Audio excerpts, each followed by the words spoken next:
History Show. I'm your host, Nitin Bajaj, and joining me today is Ashwin Rangan. Ashwin, welcome on the show. Thank you so much. It's our pleasure. So let's get started with who is Ashwin? Who is Ashwin? Well, that's a lifelong quest, isn't it? It's one of the deeper philosophical questions in life. Um, but I think on a more practical footing, um, I'm the last of five kids in a family that was primarily grounded in the city of Bangalore in India. And soon after my birth, my father, God rest his soul, he used to be a central government civil servant with the government of India and would get assignments here and there. And his then assignment was in East Africa. So I was brought up for the formative years of my life in Kenya and in Tanzania.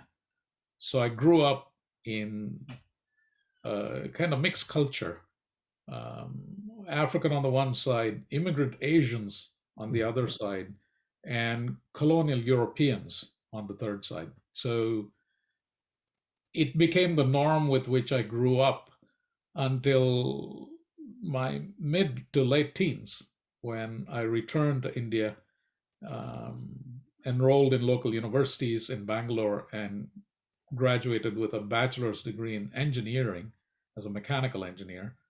And I moved from there to Mumbai and got me a master's in industrial engineering and in management and immigrated to the United States. Before I graduated, I was hired by what now is called Tata Consulting. Mm-hmm. And I came here as a consultant to serve with a local Southern California company. And I've been here ever since. So I've been here for about 37 years now. Oh, that's to say you like have a doctorate in multiculturalism. Well, that's one way to look at it.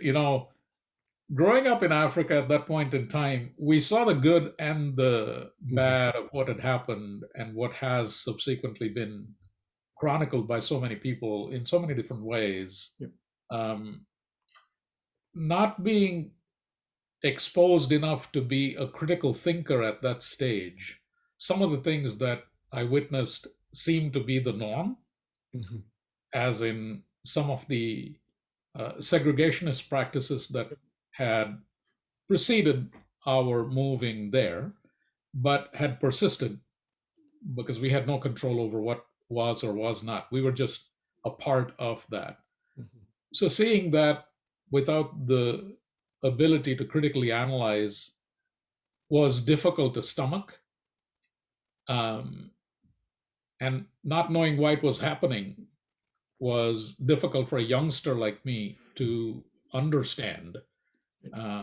But you grew up learning tolerance. You grew up learning that you were just one amongst many. And the many could be the color of the skin, the language that you chose, the festivals that you chose to observe, the festivities that you chose to indulge in.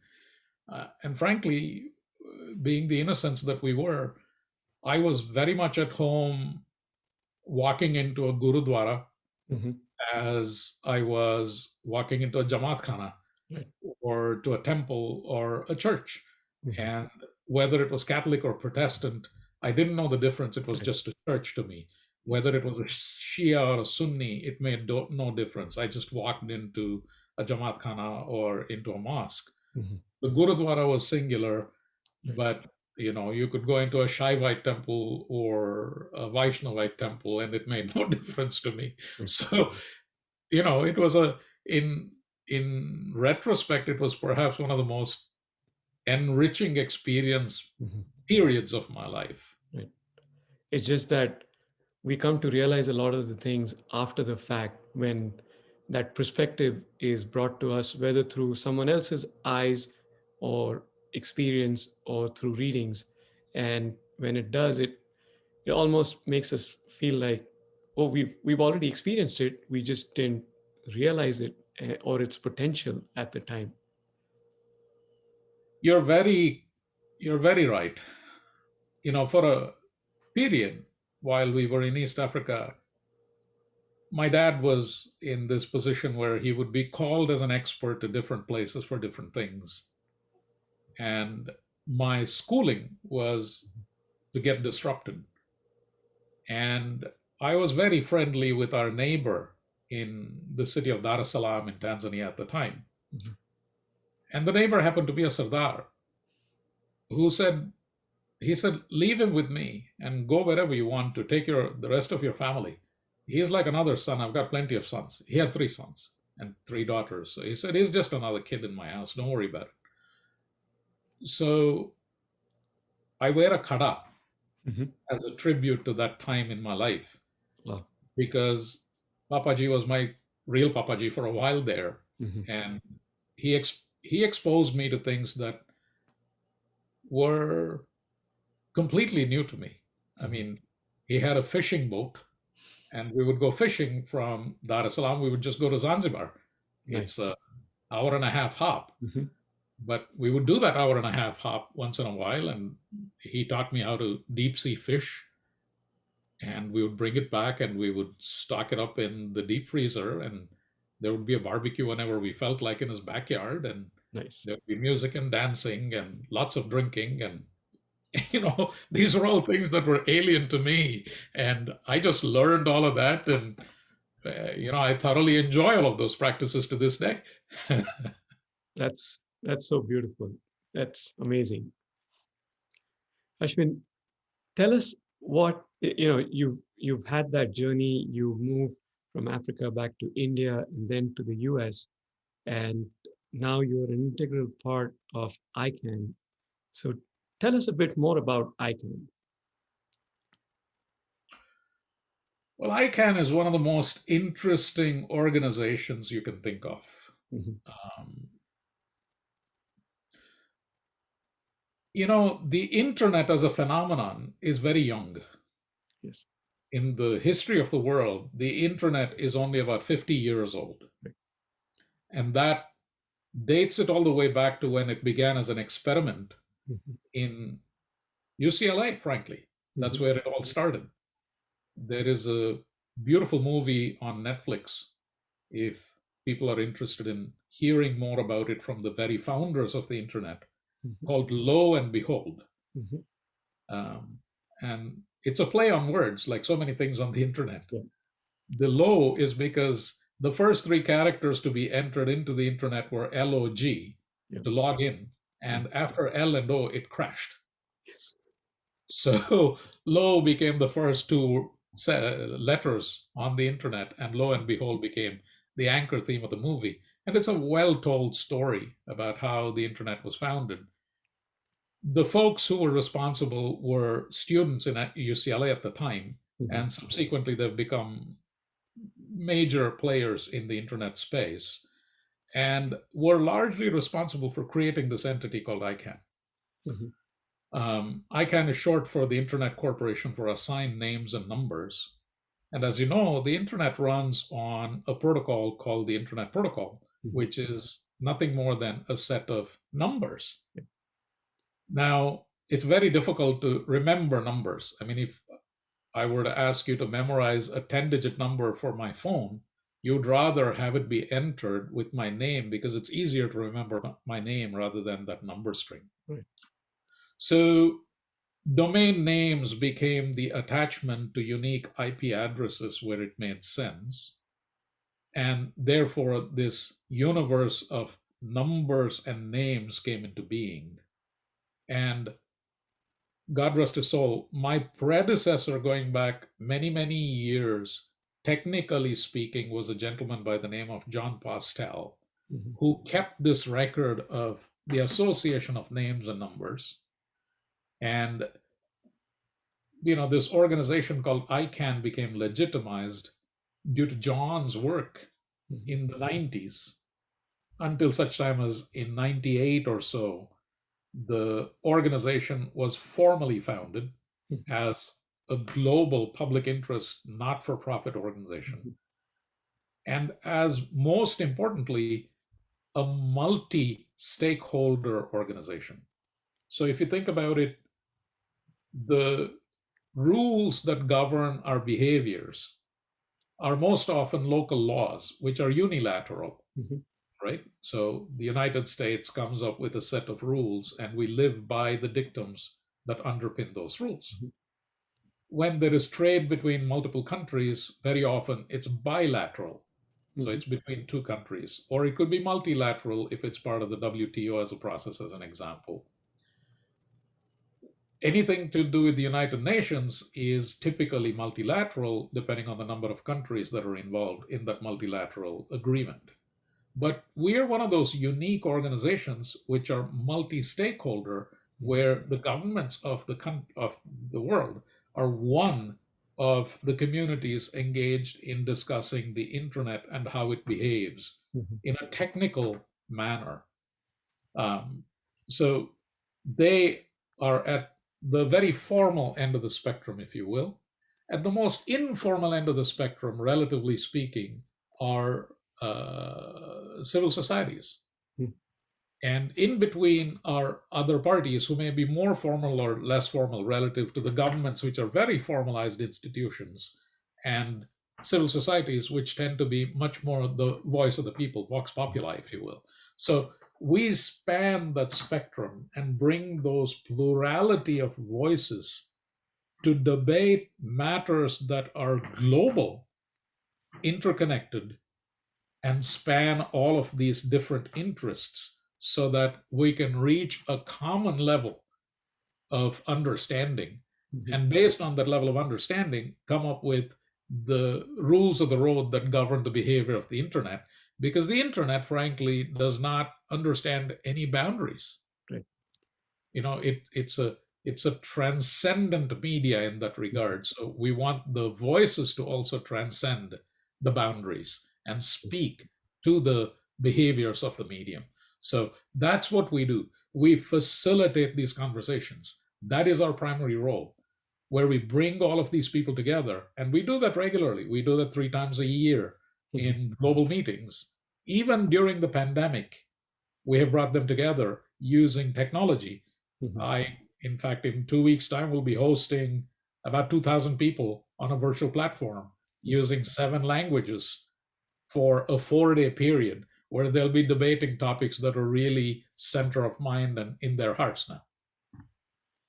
That's phenomenal. Across geographies, across languages.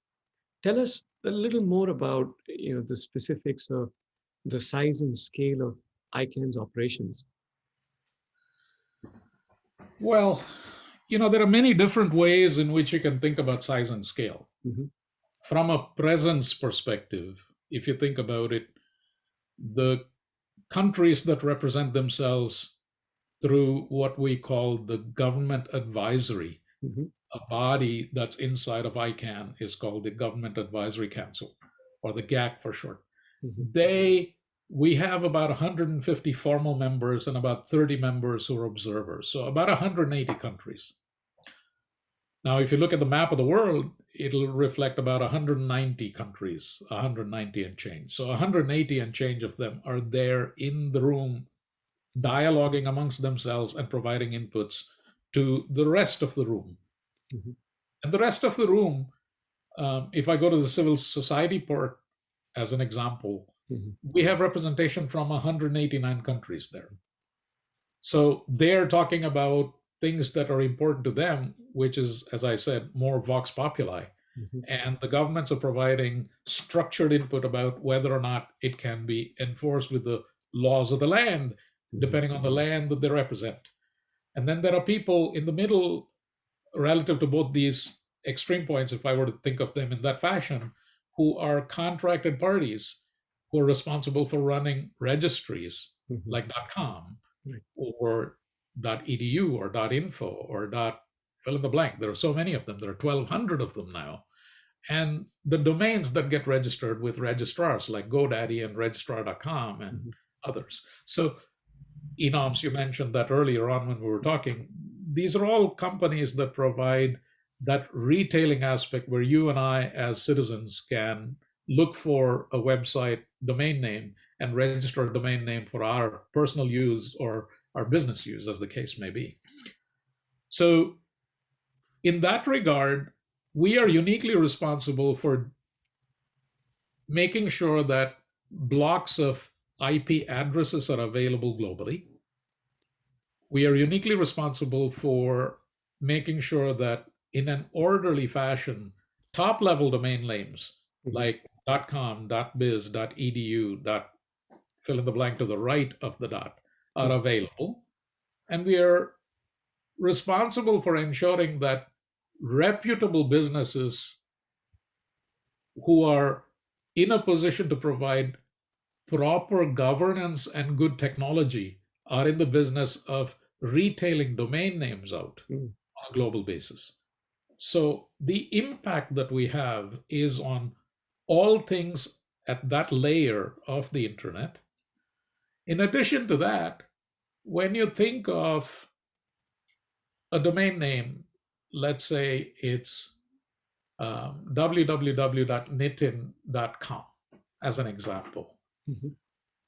Somehow that name has to, when entered, result in a unique IP address on the back end. Mhm. That aspect of taking that name and arriving at that unique IP address to go look for content is called resolution. Mhm. So there is a vast infrastructure globally responsible for root level resolution. Right. There are 12 organizations which are formally concerted with one another called the RSAC, or the Root Server System uh, Advisory Council. They come together under the ICANN ecosystem umbrella, and they figure out the technical methods through which this root resolver ecosystem works. Technically, it's a very technical part of what we do. Mhm. We are one of those 12 organizations. ICANN is one of those 12. We manage a constellation of these root resolvers. So, technically speaking, we're responsible for that as well. So, a part of my job is to make sure that this ecosystem of resolution Mhm. is continuously available on a global basis. Right. And to do that, we have probably, depending on how you describe this, a data closet or a data center in 190 different locations worldwide, Wow. in 85 or 90 different countries, Mhm. in partnerships with my people, a combination. We do all of this in the background as well. Wow. It's a pretty large operation. How many people, direct and indirect, would you think are involved in this effort?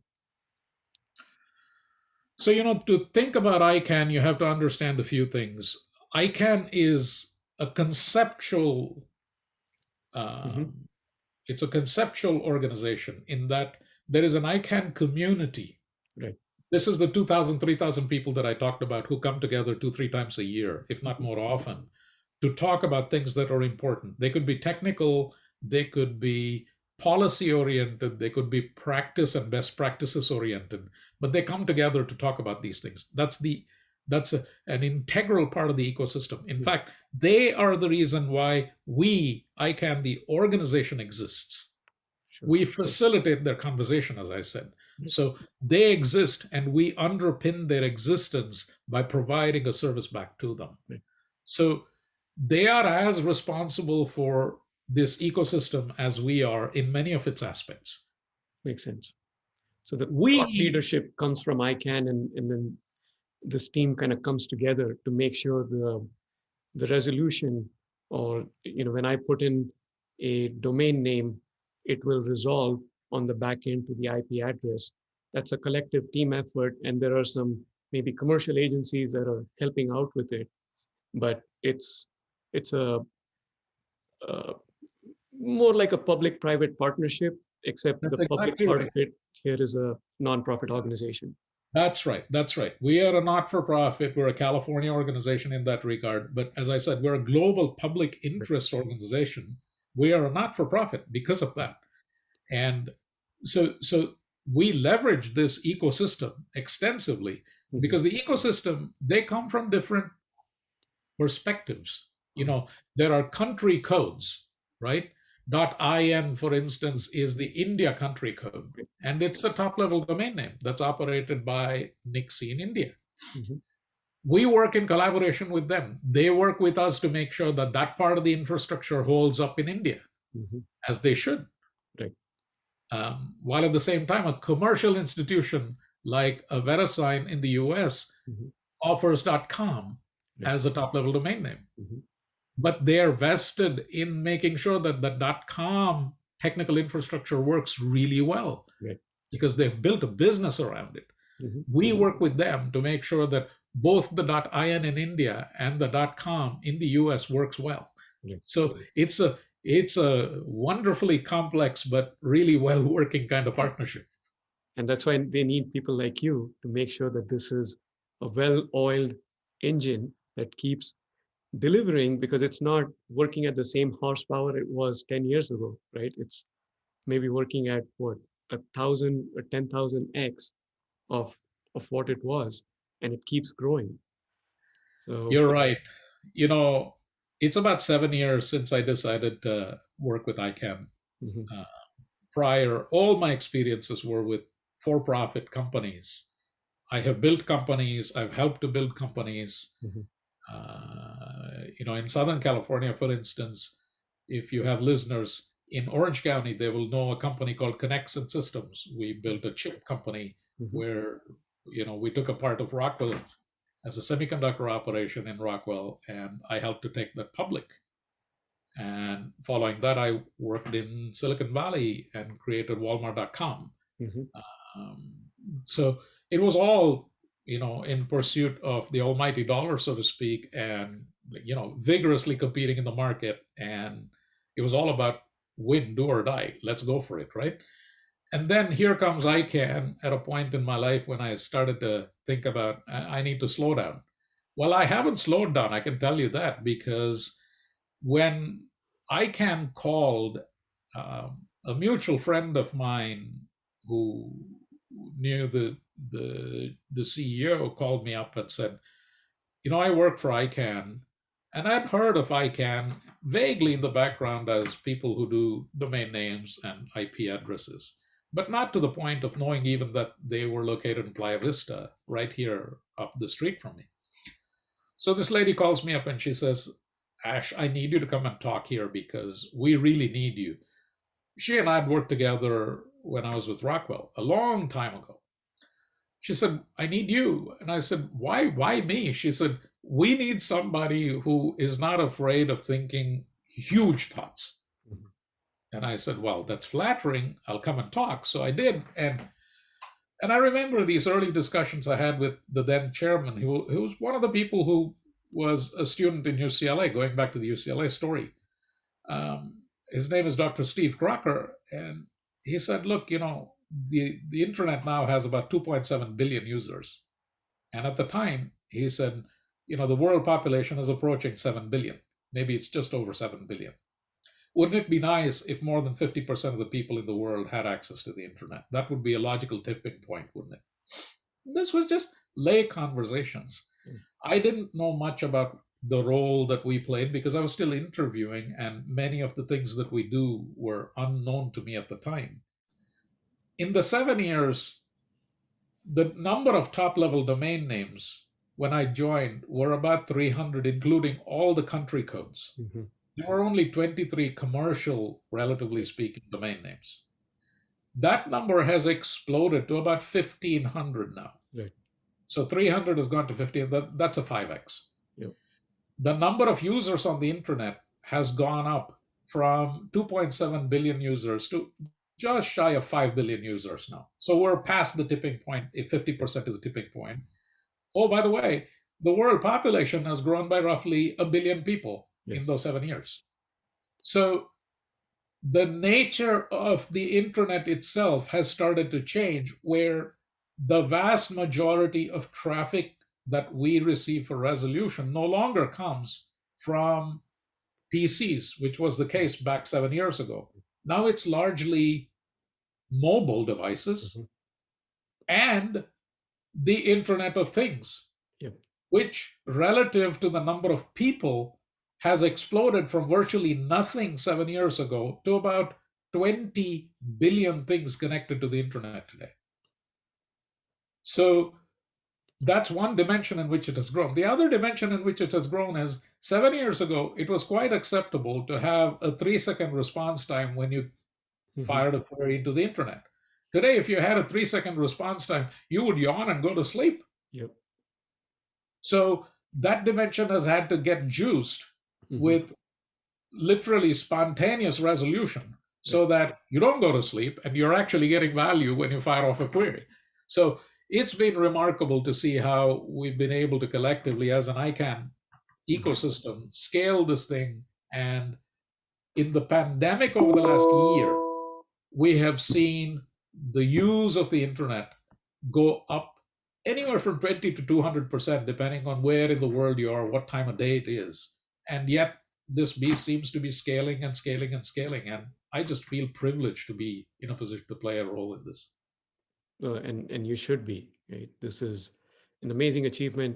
7 years and that explosion of growth, and makes me want to think that. And I don't want you to just restrict it to the pandemic, but that makes me curious when this growth spurt came about, where everyone, had to be online if you had the access. What kind of a challenge did that throw up for you guys as a team that needed to make sure that, essentially the internet keeps running? It's a good question. Some things were very helpful when the pandemic hit. So let me talk about a few things that were very helpful. The the use of the internet from a user base perspective, whether it's things or people, certainly has spiked. To underpin that, you need address spaces that can continue to keep a pace. Mm-hmm. So, looking back, we were fortunate in that the IPv4 to IPv6 transition had Mm-hmm. already started way back when. Right. So, IPv4 topped out at about 4 billion addresses. IPv6 has 10 to the 34. So, Mm. it's like you can address just about anything, including grains of sand, I think. Right. So, that was not a limiting factor, which is a very good thing. Mm-hmm. The root resolver constellations across the 12 organizations, they were already numbering in the 700, 800 number. Mm-hmm. And no, probably they were closer to 1,000 a year ago. We're now at about 1,300 and change. So about 300 something resolver locations have been added in the last 12 months. Mm-hmm. So that immediate response has Right. been sustained, if not improved upon. Then the application layers, Mm-hmm. many of these applications had already been hosted in the cloud, so to speak. Right. So, to me, the cloud is nothing more than somebody else's computer. Correct. That's all it is. I mean, you think of it as a cloud, but it's Mm-hmm. somebody's computer somewhere or the other. It's been addressed. So you Right. fire off a query, it goes somewhere, it does something, it fetches something from somewhere. Mm-hmm. So it's another computer. That transition had already occurred.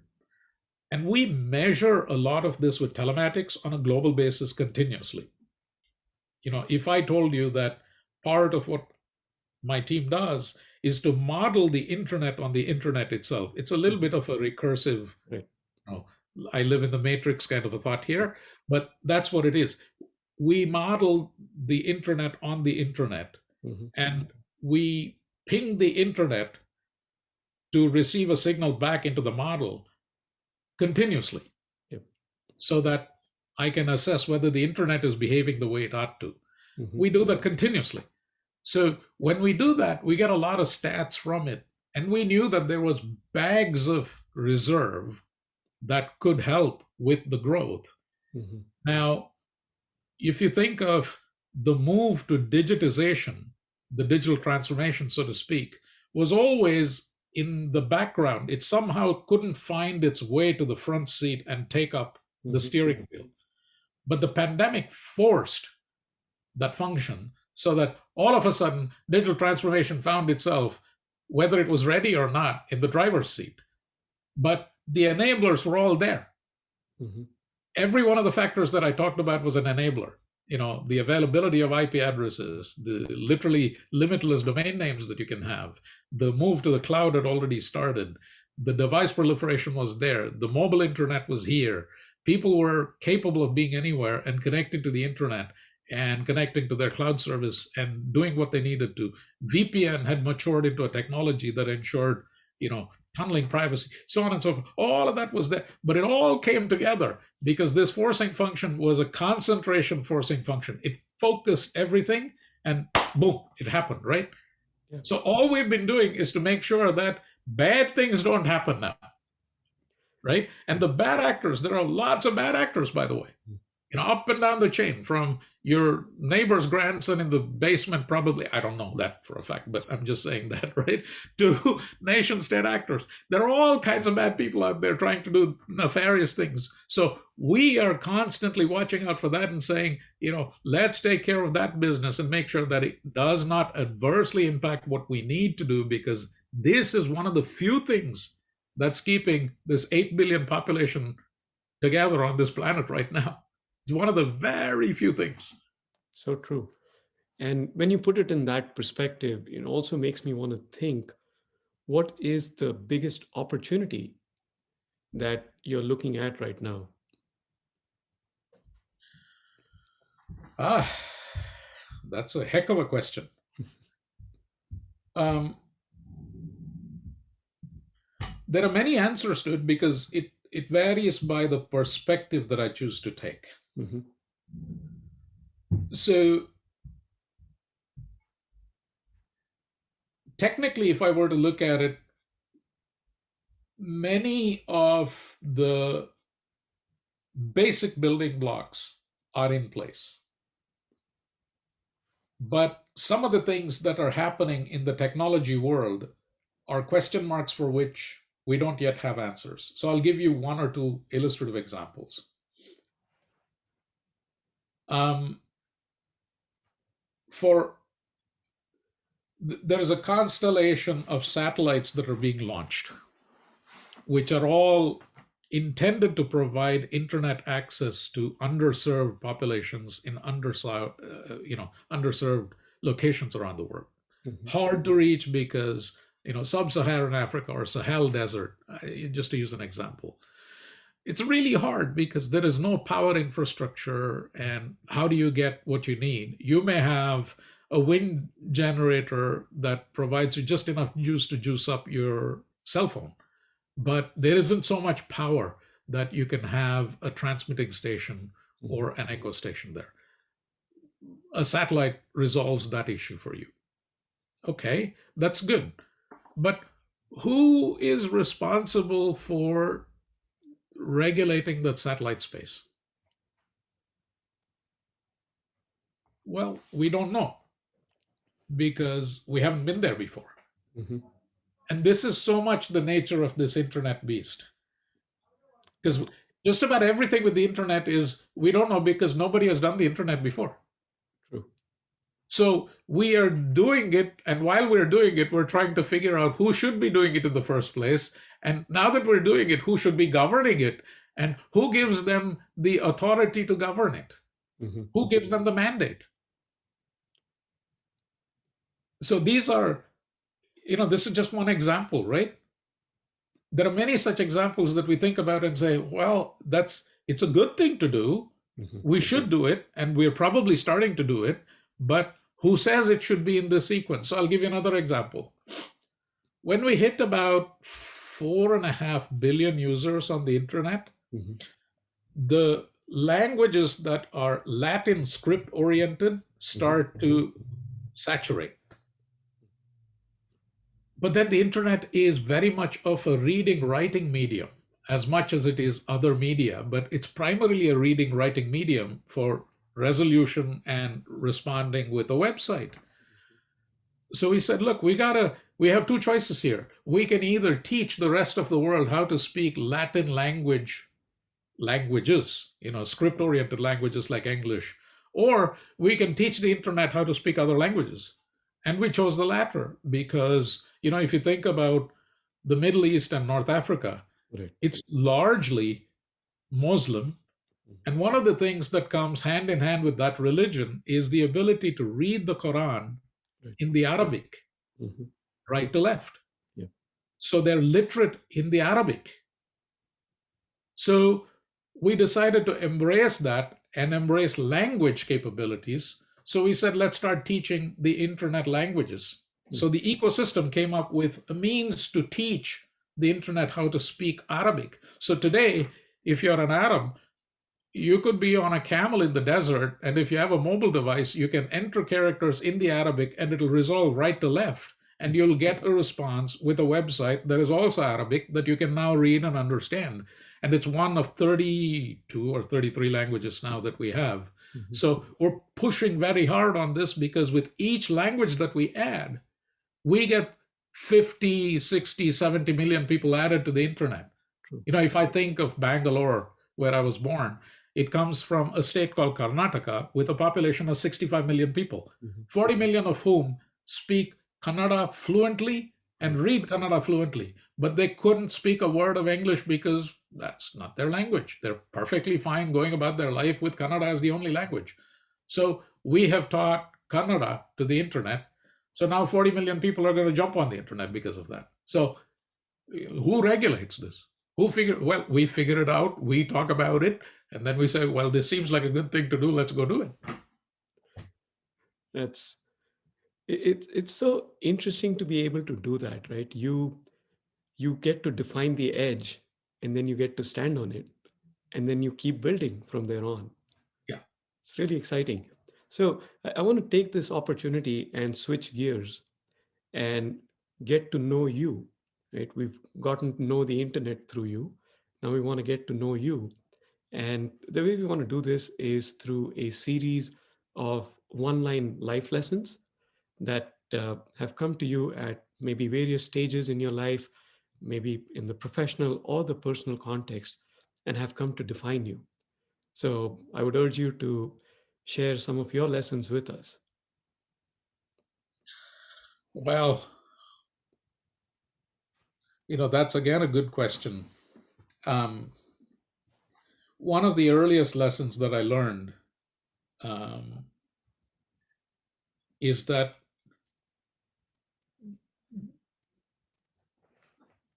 you have to think of the work that you do professionally as though it were a reed in a raft.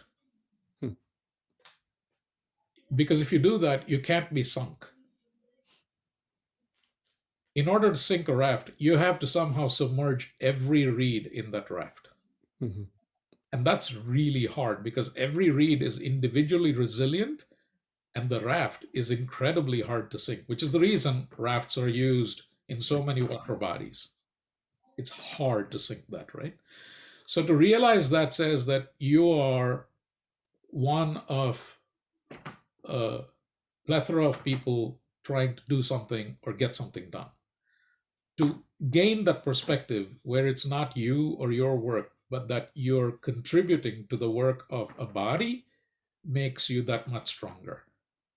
And I am a big proponent of that. So being a reed in a raft is the lesson there. That's beautiful.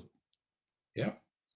The second thing that my wife will tell me this, and it's so true, is don't take yourself too seriously because nobody else does. That's a good one. It's a good reminder, though. Yeah. Just stay grounded. Um, you know, I do work, but I am not the work that I do. Yes. I am much more than that. You know, I'm first a son, and then a husband, and then a father, and then other things. And yeah, like everybody else, I do something so that I can put food on the table for my family and look after their creature comforts, so to speak. Mhm. So, a couple of things there, don't let work define who you are. Yep. Define for yourself who you are, and let work be one of the things that helps you to define yourself. Mhm. Don't let that be the definition of who you are. And the last thing that I'll share in that regard is as the world is changing as rapidly as it seems to be, Hmm. I fully realize the recursive nature of what I'm going to be saying here because I do play a role with my teams and others in the ICANN ecosystem, as you said, in defining the boundary, standing there, and then pushing the edge, Hmm. and then going another step forward. It's doing all of that very rapidly. One of the things that I have had to train myself to do is to forget things fast. Hmm. Just because it was true 20 years ago does not make it true for the next 20 days, even. So I have to critically look at myself in the mirror and ask a question that demands soul bearing honesty every so often, saying, is that really still true? Or are you just clinging on to it because that's where your comfort lies? True. And increasingly with time, the answer is coming back with that honesty, saying, it's just you clinging on to something because you're comfortable. Just let go of it and you'll be fine. Because that's not where it's going to be. That's where the puck was, Right. to abuse Wayne Gretzky. Yes. I think that's very valuable. That's wisdom, right? The fact that one can realize it and then be able to put that into practice. It's not easy, right? We we as humans tend to yearn for comfort. We Yeah, tend to make ourselves believe that comfort equals success. yeah, And to be able to push yourself and remind yourself that it's about the future, and future never mostly equals the past. yeah, yeah. Exactly right. And um, I have a couple, three people in my life who continue to be my mentors. Mhm. Uh, they became friends of mine and well wishers 30 years ago, all three of them. And I call them my personal board of advisors. And I'm friends with them. They're all 10 to 12 years older than me. Mhm. So between the three of them, they've got 30 years more experience than I ever will in my, Yes. no matter how long I live, right? Yeah.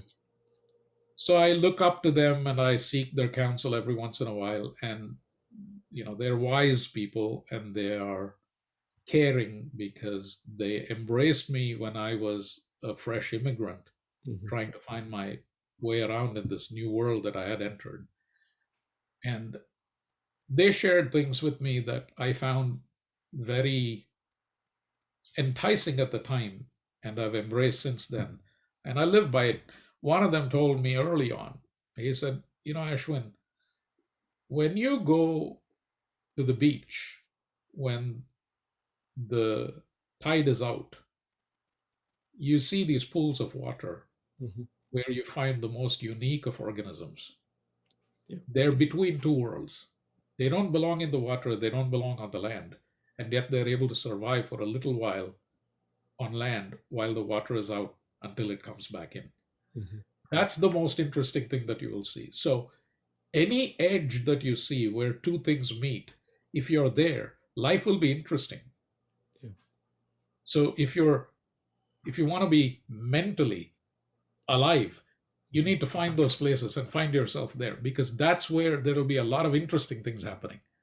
And subliminally, subconsciously, perhaps, I guided myself with those words, and I have over the last 30 years. So I've not been fearful about going where that edge is.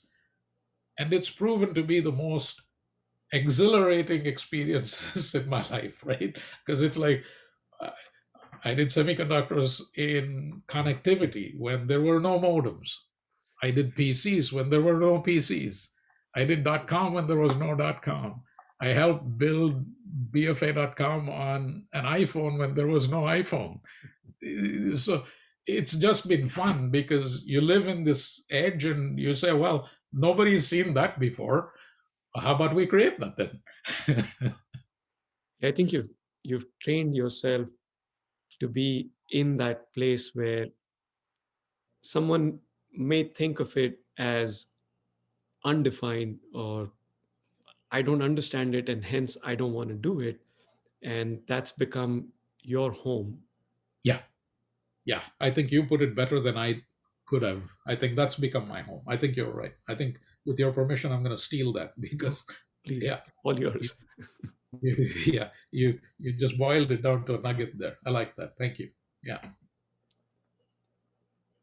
It's exciting what you've been able to do. You mentioned several different industries, several different firsts that you've been able to capture, not in a way to uh, hold it to you, but in a way to create and to give back in a large way to the community to help it prosper.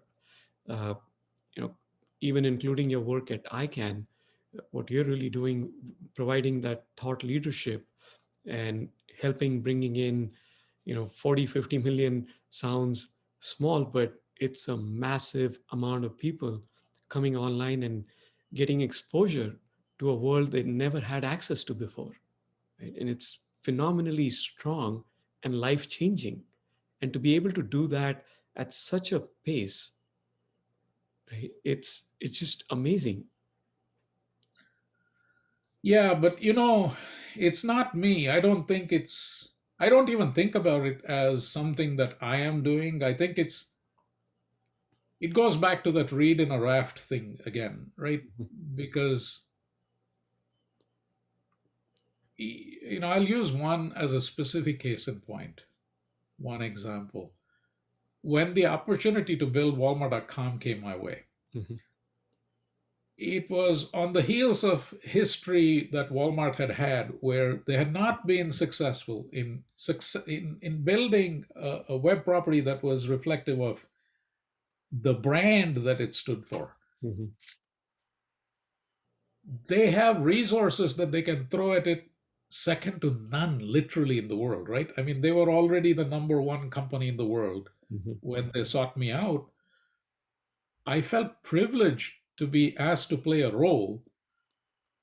Mm, I didn't feel unique that I somehow got a role, but I felt privileged that I was asked to be a part of that cast, which was frankly, it was like being asked to play a role with Al Pacino and Robert De Niro, and it's like, they captured the world already, and all I was is a facilitator, a communicator.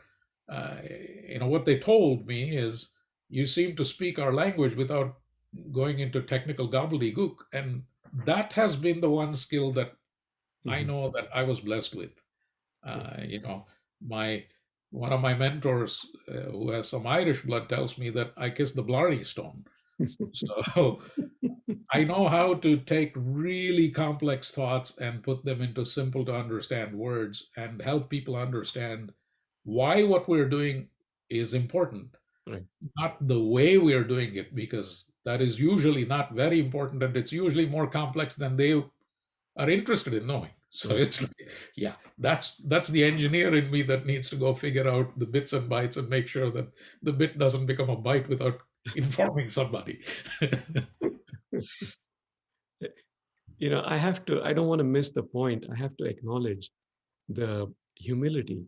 You've achieved some great things, and you've you were sought after, and you continue to be sought after for a reason, right? And it's the wisdom, it's the knowledge, it's the experience, and it's your comfort in going into these places where nobody would want to risk their career or what they have come to achieve, and that means a lot. And I do want to take that moment and acknowledge that. And it's, yes, you are very humble, but at the same time I think we should really acknowledge that fact of your accomplishments.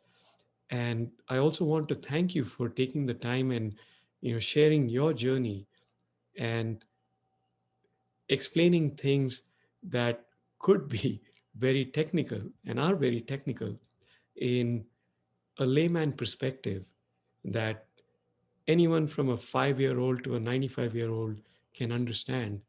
And I'm just thrilled with the impact you've been able to create, right? And to think of these different levels of impact that you have created, right? It's more than one can hope to achieve in several lifetimes. So congratulations to you. And again, it means a lot to be achieving so much and being so humble at the same time. I thank you. Thank you for saying that. I'll take that as a compliment. I don't think about these things. Frankly, you know, these are just opportunities as I see them to make an impact. And I love the fact that these opportunities have presented themselves. I remember something that um, I remember a discussion when I was with Walmart Mhm. with one of the senior most people that I interacted with there, who said, he asked me a very simple question, and I chuckle whenever I think about that. He said, Ashwin, you're an engineer. What's the definition of momentum? A very southern drawl accent, and I said, well, it's mass into velocity. He said, y'all know that we don't move fast, but we got plenty mass here. So I didn't bring the mass. I mean, he brought the mass, right? Or not he, but the brand brought the Right. mass there. And all I had to do was to create just a little bit of velocity, but the momentum was incredible. Mhm. The result of which was in a short period of 18 months, we went from literally nothing to $1 billion in revenue in Wow. Walmart.com. And that story has continued to gain more momentum as the years have gone by, Yes. where last year, I think they clocked 40 or $45 billion in Mhm. revenue on the website. That's a stunning victory where, I just feel like, wow, I got to play a little bit of a role there and define something for a period of time. And man, that feels good, huh? It's a good feeling. Yeah, I think the genius is in recognizing, what's missing and focusing on that, right? That you said that identifying that the missing piece was the velocity, and then being able to communicate to that, right? As the facilitator, the communicator is where the genius is, I think. Well, So, thank you. Ashwin, this has been an absolute pleasure. Thank you once again for taking the time and sharing your journey with us. We would love to continue this conversation and bring you back on at a future date. Thank you once again. I appreciate it. Great meeting you. Please stay safe and healthy. Thank you.